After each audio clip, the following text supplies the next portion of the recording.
the Dallas Mavericks, they're now void at center, and they really desperately need a point guard as well.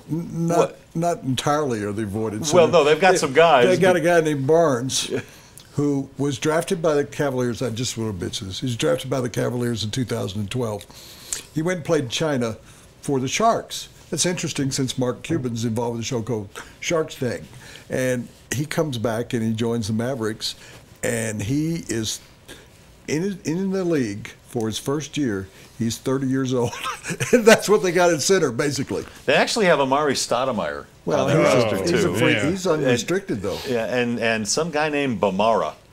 Yeah, and they got nothing. And they've got nothing at point guard, and that's where I want to go with this. I'm stupid, but I think I know where you're going with that. They've got nothing at point guard either. They've got Raymond Felton, and they've got Devin Harris, I believe. They need Ty Lawson now. If you're the Nuggets, do you pick up the phone? Does he play center? Do you pick up the phone and say, Mark Cuban or Donnie Nelson, let's reopen these talks for Ty Lawson, or let's initiate talks for Ty Lawson, because you just lost DeAndre Jordan. You still need a point guard. What do you got? I think, number one, you pick up the phone with everybody. You go right down the list, and as soon as you get through every team, you start down the list again. But on the other hand, go backward, dude. You go up and down and back and forth, and then if Cuban gets back to you, then unlike DeAndre Jordan, Tim Connelly will pick up the phone. But on the other hand, you just said the Mavs have nothing. So what do you want in return for Ty Lawson? When you make might have this to be a 3 or 4 team trade. Okay, when you make this trade, are you making the trade to get rid of Ty and clear the floor for your rookie, Emmanuel Mudiay, or are you actually trying to get assets in return? Both.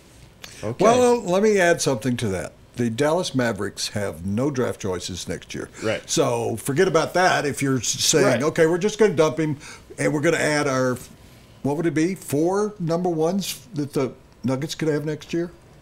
They got their own. They got the one from the Knicks. They got one from Memphis. I'm not sure. And they got one other from Oklahoma, Cleveland. Yeah, they got 3 number ones in addition to their own next year. So you really don't need. I mean, now you're piling on. You're being greedy like the 76ers. Mark's absolutely right. There's nothing there, and you say, well, you got to make a 3 or 4 team trade.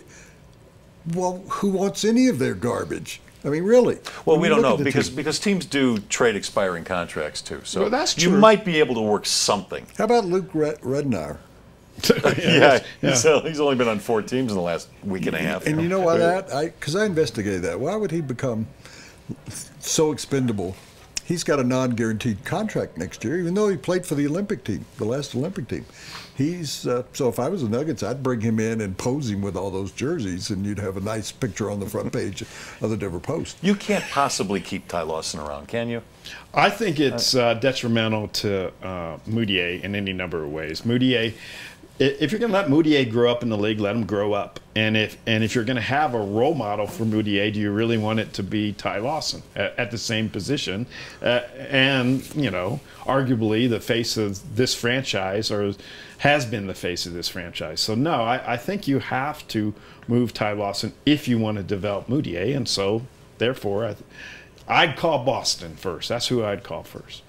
Well, Boston, Dallas, Houston. Maybe Houston could use some help. Would you trade him within your division? Would you trade him to the Lakers?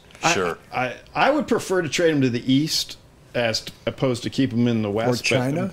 To the East, to Thailand. Far East. Far East, yes. As far east as you can go. But it doesn't make that much difference. I mean, East, West, Tupelo, Mississippi. Yeah, you're worried about getting yourself better. You're not worried about how Ty Lawson's going to help another all right, team so let's go back to the Mavericks for a second, if we could, just briefly. Sure. So do you give up one of those young centers, and there are 2 that they're going forward with right now? You talking about the Nuggets? Yeah. Nurkic and Jokic. I mean, you could appeal to them and say, Ty Lawson and Jovic. We'll give you this young kid that we think that was the Asiatic Player of the Year.